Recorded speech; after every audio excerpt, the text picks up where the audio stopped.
Commercial Real Estate Show videos are brought to you by Bull Realty Commercial Brokerage Services. When your business requires proven performance, visit bullrealty.com.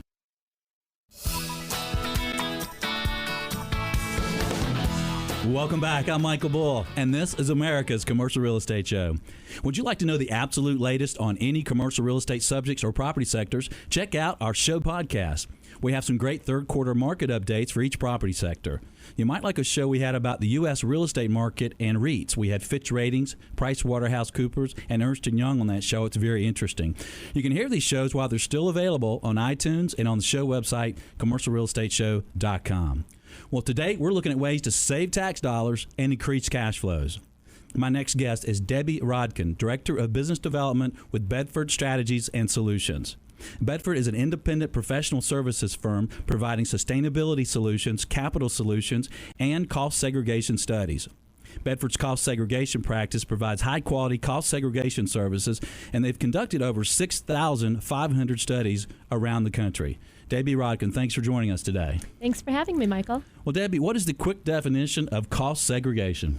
Cost segregation, in a nutshell, is a way to accelerate the depreciation of buildings, to lower the federal income taxes, which ultimately increases cash flow. And we can go back to 1987. Buildings that were acquired or renovated or constructed are all eligible for cost segregation. Okay. And what are some of the other benefits of cost segregation?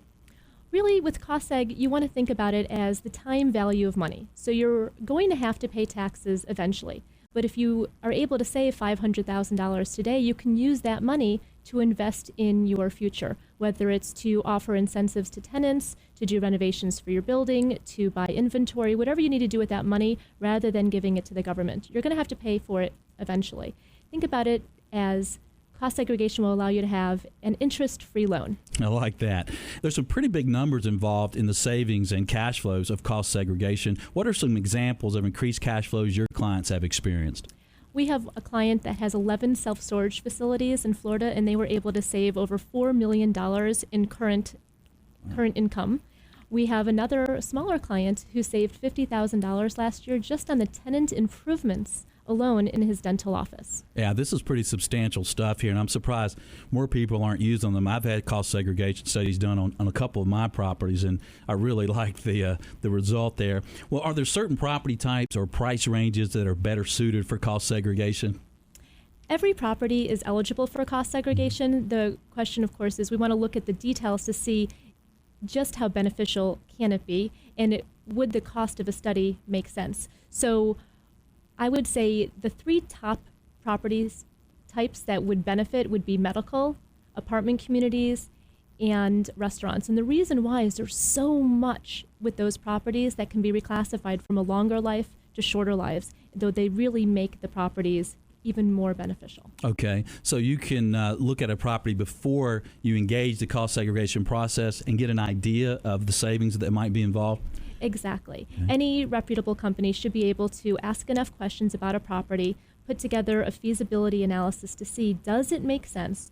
Are the dollar savings there so that cost segregation will be beneficial for the property owner or for the tenant?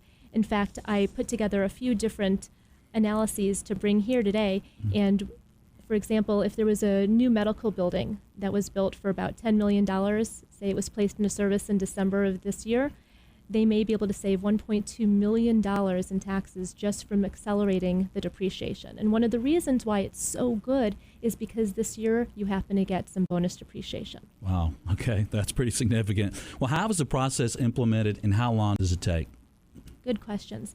It is a process. You want to make sure that you are using a technical team that has the expertise, whether it's engineering or someone with construction or architectural background. They will physically go to the buildings and analyze the entire property, determining what assets can be moved from either a longer 39 or 27 and a half years if it's residential to shorter lives, 15 years or 5 and 7. So examples of that 15-year property would be landscaping, your land improvements such as drainage and curbing and fences and retention ponds and parking lots. And then you have internal benefits, your real property, which would be your finishes such as your wallpaper and your carpeting and your molding some of the electrical and plumbing also can be reclassified from longer to shorter lives. And once they're able to analyze everything, they write a report, and that report is then looked at from both engineering and tax experts to make sure that it is accurate, that does fall along all the IRS and Congress's rules, and then the CPA is able to use that report to provide a correct depreciation schedule, ultimately helping the property owner or the tenant not have to pay so much in federal income tax. Okay, so it's pretty involved, and you'll know up front if you want to order this cost segregation study, you'll kind of get an idea of what the possible benefits will be. So what are the ranges of costs for these studies? Costs have really come down over the years.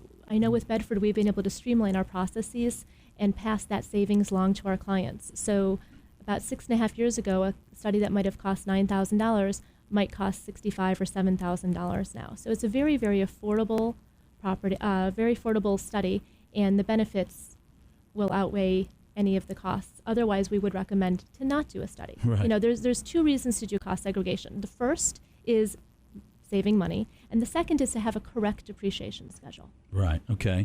Well, Debbie, I'm surprised that we don't see more cost segregation studies in the marketplace. Why aren't they more prevalent? I'm surprised too. I just don't understand it.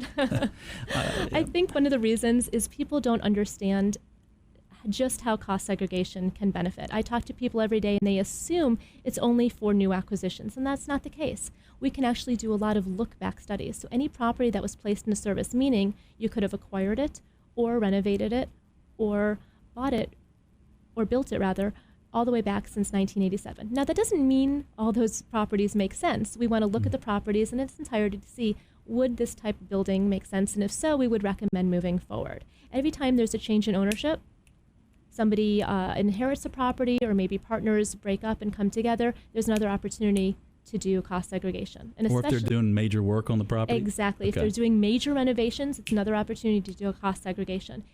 And that's something very significant. If there is a renovation going on, or planned rather, we suggest having a cost segregation study done first, then do the renovations, and then have us come back and update the report. And the reason why is you're able to write off assets that are removed during the renovations if you know the cost of those assets. You can't write them off if you don't know the cost. That's key. That's a great tip.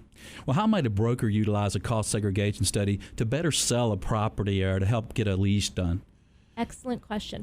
Brokers are in such a great position to be able to take advantage of all that cost segregation offers and make themselves look even better for their clients. So a couple things. If I have a conversation with a broker about a specific property that they are trying to sell, I can put together a benefits analysis that they can use to show the potential owner, if you buy this property, these are the potential savings through cost segregation that you might be entitled to.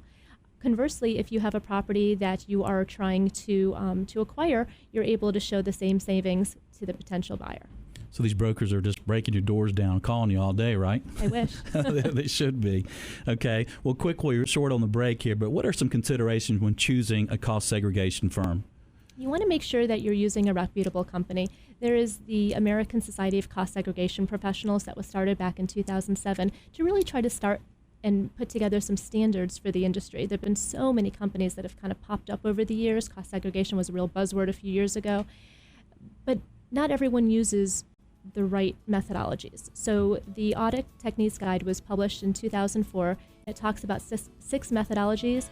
The Society prefers the engineering-based model with either estimated or real costs. Okay, so pay attention to who you're using. Debbie Rodkin, thanks for being with us today. Thank you. If you'd like more information from Debbie Rodkin and Bedford Strategies and Solutions, their website and contact information is available at commercialrealestateshow.com. Well, stay tuned. In a moment, we'll look at investing in real estate utilizing self-directed IRAs. I'm Michael Bull, and this is the Commercial Real Estate Show. We'll be right back.